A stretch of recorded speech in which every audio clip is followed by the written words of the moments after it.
नमस्ते, हीअ आकाशवाणी आहे।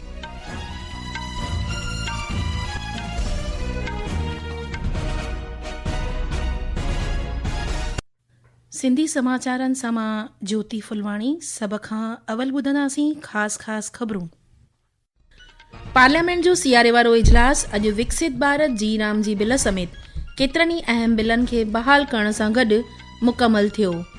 राष्ट्रपति द्रौपदी मुर्मू सिविल शेवा भर्तीअ में ईमानदारी ऐं पको इरादो अपनाइण ते ज़ोर भरियो ऐं हैदराबाद में राज्य पब्लिक सर्विस कमीशन जे अध्यक्षनि जी 2 ॾींहनि वारे राष्ट्र सम्मेलन जो महूरत कयो। प्रधानमंत्री नरेंद्र मोदी रवायती तबियत ते ॿिएं आलमी सिहत संगठन जी पुॼाणी समारोह में हिसो वठंदो। हवाई उॾाम वज़रात उत्तर भारत में कोयड़े जी हालतुनि जे मद्देनज़र मुसाफ़िरनि खे ताज़ा तरीन ॼाण वठंदो रहण जी सलाह ॾिनी। क्रिकेट में भारत ऐं ॾखण अफ्रीका जे विच में पंजों ऐं आख़िरी मैच अॼु शाम हैदराबाद में। ख़बरूं तफ़सीलवार। पार्लियामेंट जे 2 हाउसनि खे बेमयादी मुदत लाइ महमल कयो वियो। इन सां गॾु ई 19 ॾींहनि जो सियारे वारो इजलास अॼु मुकमल थियो। पहिरियां ई लोकसभा खे बेमयादी मुदत लाइ महमल कयो वियो ऐं राज्यसभा खे बि महमल कयो वियो। लोकसभा अध्यक्ष ओम बिरला पुॼाणीअ वारी तकरीर में चयो त ऐवान जो कमकार अटकल 111% मुकमल थियो। माननीय सदस्यगण, अब हम 18वीं लोकसभा के 6ठे सत्र की समाप्ति की ओर आ गए हैं। इस सत्र में हमने 15 बैठकें की। आप सभी के सहयोग से इस सत्र में सभा की उत्पादकता 111% रही। सभा की कार्रवाई अनिश्चित काल के लिए स्थगित की जाती है। ऐवान जूं कुल 11 बैठकूं थियूं ऐं ऐवान जो कमकार सहकार सां हलण लाइ मेंबरनि जा शुक्राना मञिया। हिकु रिपोर्ट असांजे नुमाइंदे खां। संसद का शीतकालीन सत्र जो 1 दिसंबर से शुरू हुआ था, आज संपन्न हो गया। सत्र के दौरान लोकसभा और राज्यसभा में राष्ट्रीय गीत वंदे मातरम की 150वीं वर्षगांठ और चुनाव सुधारों पर विशेष चर्चा हुई। इसके अलावा सत्र में कई महत्वपूर्ण विधेयक भी पारित किए गए। इसमें विकसित भारत गारंटी फॉर रोजगार और आजीविका मिशन ग्रामीण जी रामजी बिल शामिल है, जिसने 20 वर्ष पुराने महात्मा गांधी राष्ट्रीय ग्रामीण रोजगार गारंटी अधिनियम 2005 का स्थान लिया है। इस विधेयक के तहत अब प्रत्येक ग्रामीण परिवारों को हर वित्तीय वर्ष में 100 दिन की बजाय 125 दिन का रोजगार उपलब्ध कराया जाएगा। संसद ने भारत के रूपांतरण के लिए परमाणु ऊर्जा का टिकाऊ उपयोग और विकास शांति विधेयक 2025, सबका बीमा सबकी सुरक्षा बीमा कानून में संशोधन विधेयक 2025 और निरसन और संशोधन विधेयक 2025 को मंजूरी दी। दीपेंद्र कुमार, आकाशवाणी समाचार, दिल्ली। लोकसभा स्पीकर ओम बिरला अॼु सियारे वारे इजलास मुकमल थियण बैदि संसद भवन में पंहिंजे चैम्बर में अलॻि अलॻि सियासी धुरियुनि जे सांसदनि सां मुलाक़ात कई। होॾां सभापति सीपी राधाकृष्णन पुॼाणीअ वारी तकरीर में चयो त ऐवान कार्रवाई 92 कलाक हलाई ऐं कार्रवाईअ दौरान 121% कमकार मुकमल थियो। हुन चयो त इन इजलास जो तारीख़ी ऐं लोकतंत्र जे अहम मुद्दनि ते उच्च मयारी बहस ऐं चर्चा वास्ते ज़िक्र कयो वेंदो। पार्लियामेंटी मामलात मंत्री किरेन रिजिजूअ चयो त पार्लियामेंट जे सियारे वारे इजलास में बहाल थियल बिल करोड़े माण्हुनि जो जीवन बहितर बनाइण ऐं भारत खे हिकु तरक़ी याफ़्त मुल्क ठाहिण में अहम किरदार निभाईंदा। इलेक्शन कमीशन और इलेक्शन रिफॉर्म्स को लेकर के चर्चा पहली बार हुई है। एसआईआर फर्स्ट टाइम नहीं हुआ, कई बार हुए हैं, कभी चर्चा होते नहीं थे। तो इलेक्शन रिफॉर्म्स, उसमें बाकी प्रक्रिया एसआईआर को लेकर के भी पूरा 2 दिन बहस होने के बाद दोनों सदनों में, और जब जवाब हुआ, मैं मानता हूं कि इस चर्चा के बाद कोई कंफ्यूजन अभी नहीं है। राष्ट्रपति द्रौपदी मुर्मू हैदराबाद में राज्य पब्लिक सर्विस कमीशन जे अध्यक्षनि जे 2 ॾींहनि वारी राष्ट्रीय सम्मेलन जो महूरत कयो। इन मौके ते राष्ट्रपति साहिबा भारतीय इंतज़ामिया शेवा जे अमलदारनि जी भर्तीअ दौरान पब्लिक सर्विस कमीशन खे ईमानदारी ऐं मज़बूत इरादे खे अवल अगराई ॾियण लाइ ज़ोर भरियो।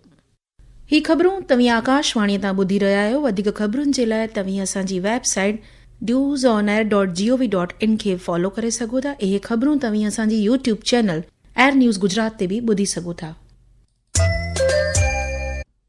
प्रधानमंत्री नरेंद्र मोदी अॼु विश्व सिहत संगठन जे रवायती तबियत ते 2 आलमी शिखर सम्मेलन जे पुॼाणी समारोह खे ख़िताब कंदो।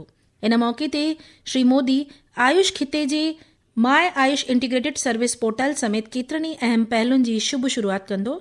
श्री मोदी आयुष मार्क खे बि जारी कंदो। असांजे खातो ॿुधायो त आयुष मार्क खे आयुष पैदावार ऐं शेवाउनि जी मयार लाइ आलमी माणमापन जे रूप में तयारु कयो वियो आहे। प्रधानमंत्री नरेंद्र मोदी सुभाणे ओलह बंगाल जी यात्रा कंदो। पंहिंजी यात्रा दौरान प्रधानमंत्री नादिया ज़िले जे राना घाट में क़ौमी शाहरा योजनाउनि जी संगे बुनियाद रखंदो ऐं महूरत पिणु कंदो।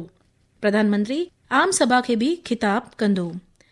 श्री मोदी अटकल 3200 करोड़ रुपयनि जी ॿिनि क़ौमी शाहरा योजनाउनि जो महूरत ऐं संगे बुनियाद रखंदो। इहे योजनाऊं कोलकाता ऐं सिलीगुड़ी जे विच में हिक अहमियत भरे राब्ते जो कार्य कंदियूं। इन्हनि योजनाउनि सां यात्रा जे वक़्त में अटकल 2 कलाकनि जी कमी ईंदी ऐं इन सां वाहननि जी अचवञ तेज़ ऐं सहंजी बणिजंदी। नागरिक हवाई उॾाम वज़रात मुसाफ़िरनि खे ॻाटे कोड़े सबबि उॾामुनि में ईंदड़ रुखननि लाइ हवाई अॾनि ऐं ऑफिशियल प्लेटफॉर्म्स तां ताज़ा तरीन अहवाल वठण जी सलाह ॾिनी आहे।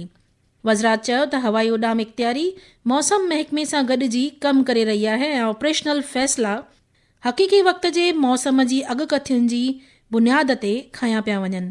कुझु उॾामूं एयरलाइंस पारां रद्द थी रहियूं आहिनि ऐं मुसाफ़िरनि खे हवाई अॾे ताईं गैर ज़रूरी सफ़र खां बचाइण लाइ अॻुवाटाई इतलाह ॾिनी पई वञे।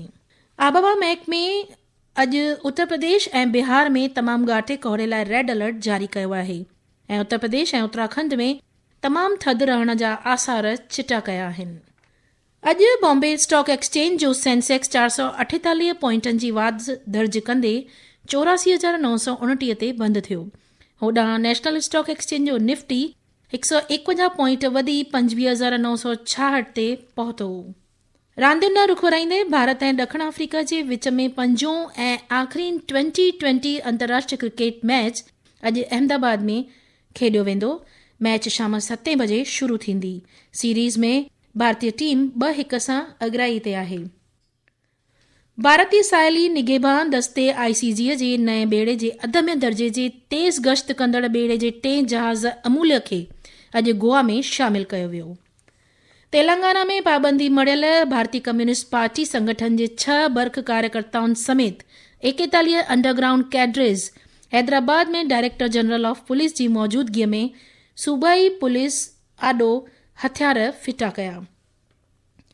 रेलवे वाज़ह कयो आहे त डिजिटल रूप सां अनरिज़र्व टिकट बुक कंदड़ यात्री जांच जे वक़्तु बुकिंग जे लाइ इस्तेमालु कयल उन्हीअ मोबाइल फ़ोन ते टिकट ॾेखारे सघनि था।